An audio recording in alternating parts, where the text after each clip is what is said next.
All right, this is a test, but it'll also be an intro. I'm working on Response DB, and I find out that it's not just that I've been away from it for a month and a half, 2 months, and forgotten the state of it, but the YouTube API version 2.0 has been deprecated now officially, and though it's still supposedly supported, I think this is one of the reasons because the responses are in a different format. But mostly this is to check if my audio is working, because a while ago it wasn't. All right, this is a reply to inmendham. I just watched your video from a few days ago and replied to me. I guess I'm missing my subscriptions because of the shitty way that YouTube displays subscriptions. And so I went to the inmendham channel and I saw that there was this answer. I will try to make sure to put a link to the video I'm talking about, which I say so that you should remind me, viewers, if I do not. Um, First of all, on the trashing, I'm glad we both agree you weren't trashing me. I will go one step further and say I didn't even, you said that you didn't think the video was going to be so hostile. For you, I didn't find it that hostile.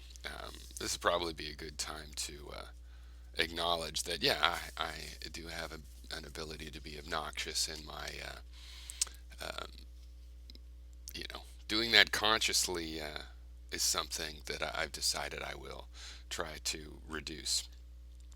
Um, all right. Now, first of all, one of your arguments about my position being glib, and let me just say, I don't think either of our positions is actually glib. Yours is more subject to an accusation of being glib, in my opinion, because you're simplifying in certain ways that ignores, I think, complexities that I've raised seriously after having listened to your arguments. Um, I'll get into that later. It's one of my notes. I have some notes here. I like to take notes on 3x5 cards. Um, Now, just for clarity, um, I didn't really question if life was worth living before having kids in the sense that you seem to assume. Um, I knew the world was had a lot of terrible crimes in it, but none of them made me think that I shouldn't live. I asked the question because of my philosophical tendencies in my reading, and for example, I read The Myth of Sisyphus, which I've been bringing up. I think it's a must read for everybody, certainly that wants to deal with these kinds of questions. And it starts out saying, to be or not to be. The question of suicide is the main question in philosophy. Really, he says, I think it's the only important question. Ultimately, I agree insofar as everything else is sort of subsidiary to that. And so I asked the question, but it wasn't from the point of view of thinking I should kill myself. No, it's just like, you know what? People should consciously make this decision. And I consciously made it that I should keep living. And there's similar questions regarding bringing people into this world. And I felt strong enough to survive this chaos of this world. Um, and I felt that I could raise people that were that way. Um, I am big enough to admit that I was entirely wrong about that. But it's not like I was struggling with whether life was worth living. I was youthful, and I thought that I would continue to survive the chaos and, in fact, be able to make the world a better place. And it's not glibness that I have not given up on that possibility. All right, and I'll get into that more later as well, in which we can compare my assessment of what the key problems are in the world, and what you think they are, and comparing anti-natalism as a movement to peace activism as a movement, right? Because I think that war and slavery um, need to be overcome. So it's a question of, can they be overcome? And I've decided long ago not to give in to the idea that they just automatically couldn't. Okay, that's not something I'm willing to concede, and I don't see myself ever as conceding that as a technical point. All right, there is evolution, and people could technically evolved past raping, slavery, and warfare. Now, will they? Okay, that's the part where, yeah, it doesn't seem likely. And you want to say that since it doesn't seem likely, that I admit that it doesn't seem likely, that I make that concession, that that's enough. Now, I understand that argument now, but you have to understand, I never had kids when I was in a frame of mind that it was that dangerous. I had kids when I thought that I could teach them the philosophy by which you don't give in to these tendencies of the world. Okay, and that's the part I made a mistake on. And again, I'll get into this in a minute in my notes. But I do not attribute this to just one thing, like having an abusive spouse or not cutting them out of our lives sooner, my life sooner, or the kids' lives. Because even after I separated, I did not cut them out of the kids' life. I cut her. I thought that at least they could be exposed and know their mother and get a better understanding of themselves and the world and that they had come into. Um, Now, I of course totally disagree with your rhetoric, but maybe not your total intention of your message, but about people that fight for survival, for example, in the third world. I'm talking more in analogy to evolution. If you need to swim to survive, then you tend to become a stronger swimmer. Now it's only analogy because I'm not making a Lamarckian, argument about evolution. It's an analogy. It really is similar in a person's personal life. If you, as a human being, needed to swim to survive, you would tend to become a stronger swimmer. So if you need to struggle and fight to survive, you are going to develop a strong will to survive if you survive, right? Because it's going to be a feedback loop where to survive in the first place. Now, I don't want to characterize all anti-natalists as heroin church. I don't think that's a majority. I know many exceptions. You probably know I'm a big fan of Forever Wolf Films. I don't criticize you on that regard as if you had an easy life. Um, but I use heroin church because it's a very clear example of what I'm talking about. I mean, he has a sense of ennui that is behind his anti-natalist arguments, right? And that's just not something you find among people that have to struggle really hard to survive. Okay, but I'm not characterizing your whole movement with respect to that. I will acknowledge there's an intellectual um, path by which people can come to that conclusion.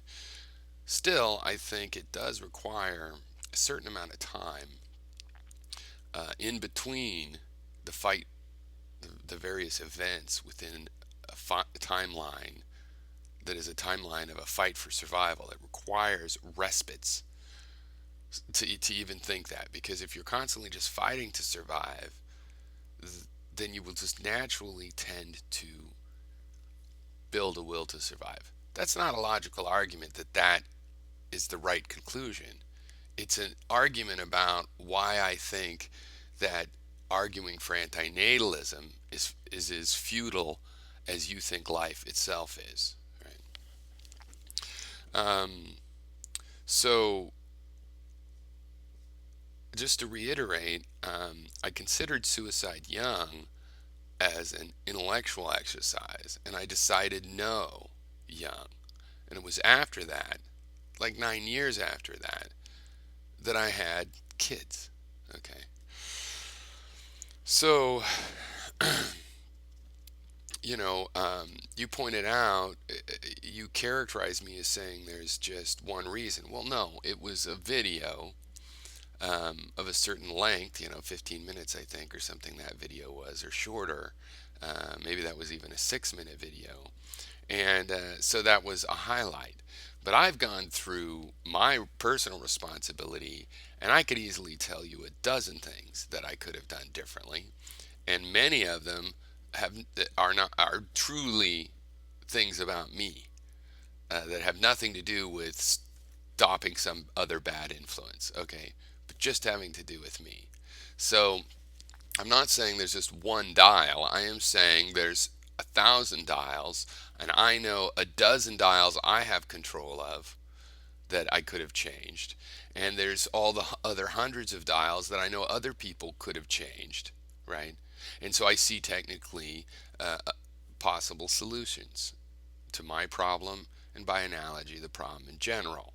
Okay, so that was an attempt not to simplify the problem, right? It was an attempt actually to do the opposite and acknowledge the complexity of the problem while maintaining that, yes, I see there are possible solutions. All right, now you're talking some of the time about things like, well, you never know, there's not going to be a new version of AIDS. Well, this is just where we differ, because I think things like diseases and bad, catastrophic storms is something still worthy to fight against, and something that also can be eradicated. Polio can be eradicated. Okay, what I don't see as worthwhile going on into the future is if it's really true that humans have to be rapists, and warlike, and they have to be oppressive slave masters. That does not look worthwhile to me. That's what I think has to be stoppable for life as a human to be worth living. Okay, I don't want to see a million years of that kind of bullshit. Okay, so that's where I hinge my solution, because I think war and slavery, which I think are related, and this rapist human, that's what's unacceptable. That's what needs to be absolutely stopped. And if I was convinced it was totally unstoppable, which I think it would be a pretty hard argument to make, then I would say it's absolutely worthless, right, to live as a human ever. But if it's possible, then perhaps survival is the best approach, and procreation is necessary for the survival not of the individual but of the species in order to find that solution. Now, mind you should keep in mind, Gary, I'm recounting some of my thinking so you can understand my thinking from the past. For the last year and a half, I don't have a lot of confidence that the solution will be dialed. But when you say keep this stuff out of philosophy, well, I brought it up in my video, but this is all about trying to keep it out of the philosophy. That just because I went through a tragedy, because I did as best as I could given my own background and given where I was coming from at every time and moment in my own life, that doesn't mean that there is no solution just because I failed at it. All right. And I also haven't failed at everything. All right. I have managed to survive, and I uh, don't think that my life is over. I think that it's possible I can still accomplish things that are good by my standards. And that means not merely surviving, but having a positive impact on the world. In fact, I think I have had a positive impact on the world. Okay. Not as positive as I would have hoped for. And it's been a failure in certain areas that were of the utmost importance to me. Okay. But well, I just assume you know what I'm talking about there. Not that you agree. But there are a lot of reasons for my own personal tragedy, just as there's a lot of reasons for the tragedies in the world. And yet we try to simplify them so we know what to attack. So, for example, I think war is related to slavery. So I try to stop war. And there is a peace activism movement, and you could say that it isn't successful, but it has had an influence. It does have an influence. It's had an influence on public perception. It's put a lot of pro-war people. It hasn't taken them out of power, but it's put them in the closet. They have to lie about their reasons for perpetuating war when compared to, say, a couple thousand years ago, where the prospect of winning the war was good enough to justify the war itself. Having been more powerful than the village that you raped and turned into slaves was taken as justification that they ought to be your slaves. Okay, and peace activism, or something you could call peace activism, has changed that perception. So we're going to end up comparing that to anti-natalism because that's what are the chances of its success? 100%? I don't think you would say that it's 100%. So maybe you ought to keep your mind open for other people that are working on projects that have less than 100% of success, or even less than 50%. Um,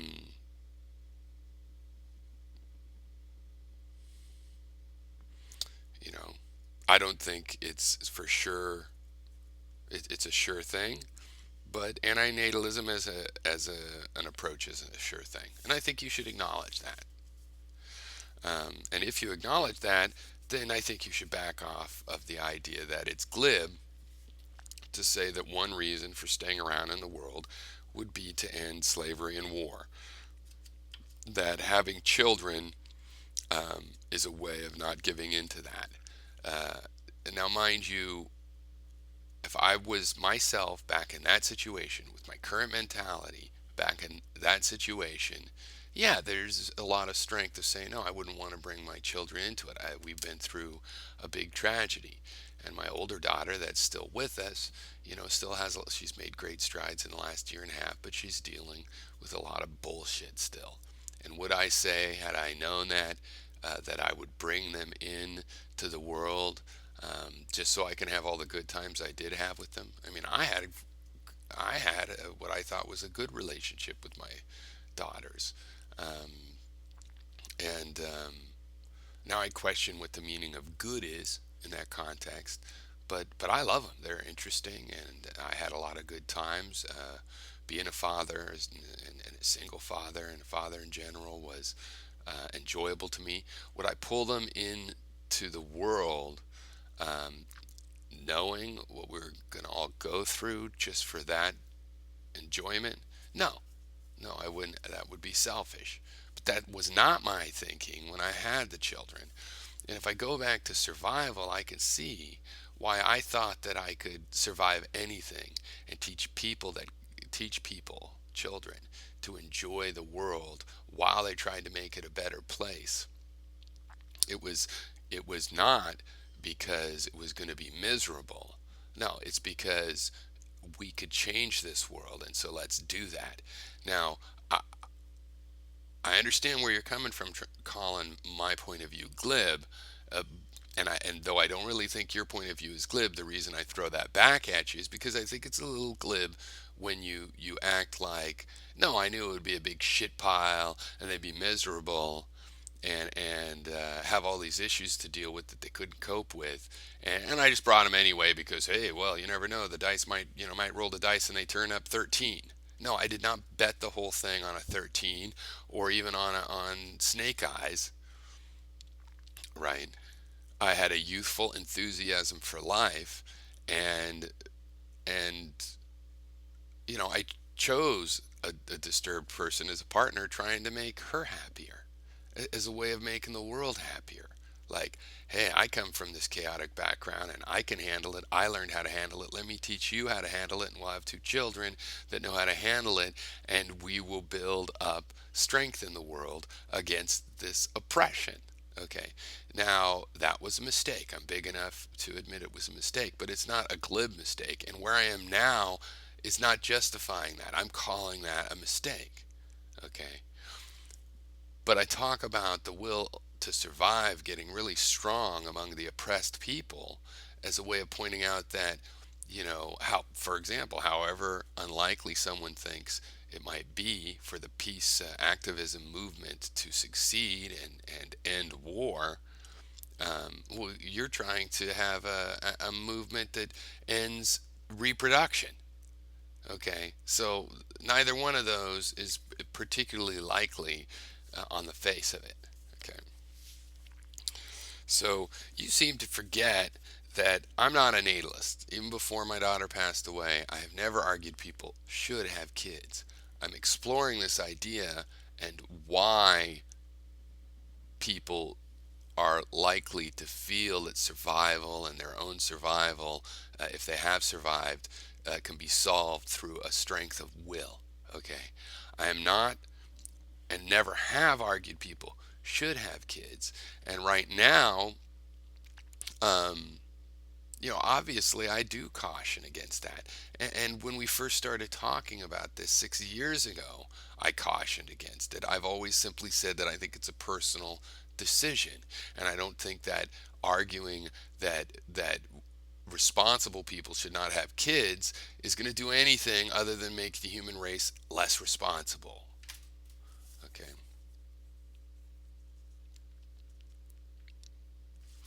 I mean, if I was saying what you say I'm saying, like that there's just one knob I could have turned, that yeah, of course that would be glib, but that's not what I'm saying, Gary. See, what else do we have here? Um, oh, you said my values are vague, but I think you just don't listen to my values. I mean, I think I've made pretty clear that all along that I acknowledge the shittiness of the world. Um, I acknowledge how hard the state of nature is. But I see we have removed ourselves from predation by other animals. We've conquered a lot of diseases. We've tripled our life expectancies practically. And so it is possible to win against the weather and the things of nature. Now, nature throws another one at you, but then you take that one down. And it feels to me, in that regard, that you can get ahead in that battle. The problem and where we're not getting ahead is in people wanting to oppress other people. So that's where I focused my attention. That's the problem that I see, is that people raping other people is the problem that that we don't seem to get ahead on, right? And yet even that seems like it could be illusion, because you know what? Crime statistics do get better. It might seem more dangerous in the city today, but I guarantee you 150 years ago in London, walking around London alone uh, was even more dangerous than it is today. I mean, part of it seeming so much more dangerous now is because we're more sensitive and we have more knowledge of what is going on. Back then, we were still victims to to systematic violence that we just didn't comprehend, and in a lot of cases didn't imagine was really happening, even though it was happening right under our noses. So I don't think my values are vague. I think in terms of our agreement on the problems of the human world, where we have the most agreement, um, that I am trying to be very specific that I believe war and slavery are related, and they're the problem, and it's basically the rapist urge. And if we could, you have your big red button where we shut everything down. If I could have a big red button where people with rapist urges just disappeared, I think that we would have a decent chance. Now, let's say that happened. Would the next generation of people, you know, still have rapist urges? Well, probably, because there's something weird about the monkey humans. You know, we have some negative tendencies, at least statistically. So how many generations until you filter that out? Well, if it was by pressing a red button, you probably never filter it out. But if it's with a philosophical movement, if people become enlightened enough to know it's not really in your self-interest to want to rape, if that became a dominant attitude, well, I think that might be able to heal the human species. Now, it would change the human species so much that you might not even want to call them human. You might have to call them post-human, after human. But it would still be the same lineage, so let's not nitpick about where the speciation events really are, okay? I don't think my values are vague at all, Gary. It might seem vague, some of my convictions about what we should do, and that's because uh, right now I see a lot of shittiness that that has caused me to lose confidence in the ability of this race. Not me personally, you know, not you. You're not going to go and suddenly start raping people. So, but as a species, I have lost some confidence in the generality of what I've seen among some few individuals. Now, I say some few individuals, but I don't necessarily think it's a minority. As I said, I think a majority of people have decent intentions, but we're also psychologically ill that we're all perpetuating the problems as well. We're the ones promoting these assholes. We're worshiping the wrong assholes. We're wanting the wrong assholes as our president and at our barbecues, and so that's on all of us. Um, but it's a minority of people that withstand this flow of deifying the warrior. It's a minority that don't deify the warrior and swim against the current and come across as really trustworthy people ethically and morally. Um, One thing you said was really unfair. You were talking about someone who's, you know, in pain is like, and then saying, kill me. And that I'm supposedly, in your mock version of events saying, well, that person's going to die anyway. Just let them suffer. I support the right to die, right? So that's just an off the cuff point that was not fair or really apt in any way.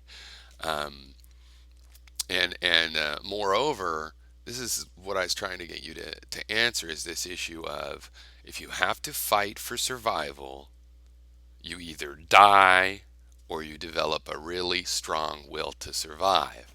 Okay? So I'm not talking about the people who have given up on their will to survive and are saying, kill me, I believe in the right to die. I'm talking about the fact that a lot of people are in those situations. As we have agreed before, humans will reproduce in amazing situations that most animals will not reproduce in. And it's because of our adaptability, and we survive long enough to develop a really strong will to survive. And you say it's not worth it, and I still think that the question is open. If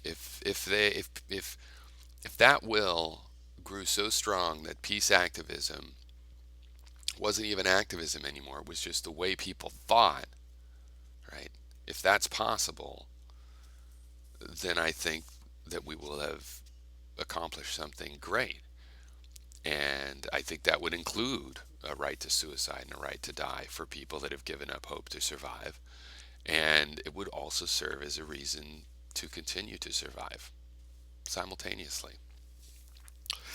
So, when I say you say it's just obvious, it was in the context of that single reply, and you do it a lot, and it's in the local near the microscope that it seems like you just say, oh, but it's obvious. Because you see, yeah, I know you've made other arguments, and I've been watching and paying attention to them for years, right? And then I'm answering them, and I'm going, well, here's the thing that still remains. Okay, here's what I'm convinced about. Here's what still remains. Here's my, it's a technical possibility we could get rid of war and slavery. It's a technical possibility we could evolve into a species that wasn't a rapist species, right? And so I'm giving you feedback on all of those arguments that you've made, and then in your reply to me, though, you act like none of that has happened, like I'm just being glib and I'm ignoring it. No, I'm not ignoring it. I've been taking it seriously, and instead of go, oh, he's taking it seriously, but he's here, but now he's informed me of issues that he thinks are important, you just act like, oh no, he's being glib. I'm telling you that I don't find anti-natalism a realistic goal because of this tendency of the people that are in the worst, most tortured situations, the ones that survive, are going to naturally come out of it with a really strong will to survive. And I don't see anti-natalism activism overcoming that. All right. On top of that, yeah, I'm telling you, there's a million knobs or 1,000 knobs. If they all got a little bit of the perfect adjustment, I think we could solve the problem.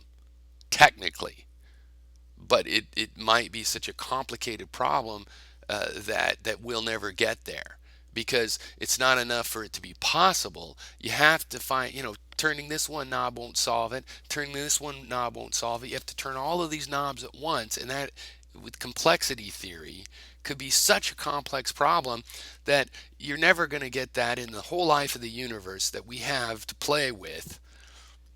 Don't jump on me for using the word play, but in that whole, that you won't just get it by randomly doing knobs. You need to have a method. And what is the method? And I used to think I had that method because I myself have a method to address my own issues. Like right now, I've had some growth recently where I realize how, I don't need to be so aggressive about certain issues. I don't need to fight those things head on. I don't need to treat everybody as if they want a bunch of raw data just because I do, and so on and so forth. So I have found a method where I adjust a few knobs at once and then check and adjust and check and adjust and check. And yeah, I have gotten more and more satisfied with how I approach life. Okay. What's made me depressed is the realization that, well, I can't carry the whole world, and people don't want to use my technique, and I don't even know if it would necessarily work for them, you know. But it's not as if my children used my technique and failed with it. No, they didn't use it. They hid things from me. They took advantage of an unconditional love, um, which is just what I was doing, because I thought, well, that must be a part of it. I don't feel unconditionally loved. My solution is not that, well, there's always someone that gives you love. Quite the opposite. I feel I'm swimming alone in the universe a lot of the time, you know. But through that technique, I found love. All right. So, um, yeah, be that as it may, um, you don't just say that it's obvious in the big picture. But what happens is I take all of your arguments into account and I give you honest feedback, and then you call that glib. To me, that's somewhat equivalent of saying, well, it's just obvious. It's obvious that if the world is complicated, there is no solution. Well, you're offering anti-natalism as a solution, right? So there's a little technical gotcha, right? So that, are you saying that's not a solution either, and you're just, treading water with that? So I think that's everything I had to say. My last 2 points were about heroin church, which, I'll retract that. I think it's been a long time since I've tried to say that you're all privileged, because I had said that in the past. And that's not really what I'm saying now. It is related, but I've refined that argument down to what I think I'm really trying to say in that regard, which is it makes antinatalism as an activism, right or wrong, a lot less likely, because the material you're dealing with is the people that have survived, and the harder the condition they lived through and survived through, then the stronger their will to survive is going to be. And other than that, my very last note was, I'll acknowledge my ability to be particularly obnoxious, and that I think Thomas Jefferson is even a bigger asshole than I had thought at the time. I was looking up the Whigs, and the Whigs were fighting with the Jeffersonian Democrats, and a lot of the issue was that Jefferson's, political progeny wanted. Basically, they wanted the United States to be this agrarian culture, which meant Jeffersonian type of slave plantations, because Jefferson was actually an innovator of slave plantations. He was the kind of one that says, hey, don't just use your slaves to work in the field, with wheat or tobacco. um, you know you should teach them to be blacksmiths, and give them skills. And he was just shocked when people weren't thankful for that. But he actually innovated on that. That was not common. I didn't know this until I had researched.